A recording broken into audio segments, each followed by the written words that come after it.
Hello guys!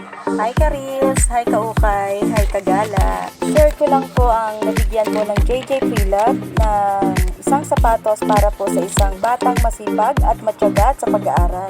Isang mabait na kalapitbahay po ang humingi sa amin para sa kanya, si Vanessa Almasan. Isang batang nagtitinda po ng mga gulay at ng kung ano-ano para po maitaguyod ang kanyang pag-aaral. Po si Sherilyn Pante, na di sinasadyang pagkakataon nagkita kami, pero siya talaga yung paborito kong bata na araw-araw dumadaan dito sa aming harap. Naway matagal mong pakinabangan, Sherilyn, ang sapatos na ibinigay sa iyo ng JJ Freelove. At magpasalamat ka kay Ma'am Vanessa Almasan ng Kaluntukan ng Diliw. Ayan, happy na si Sherilyn sa kanyang sapatos. Ayan, Sherilyn, good luck and God bless.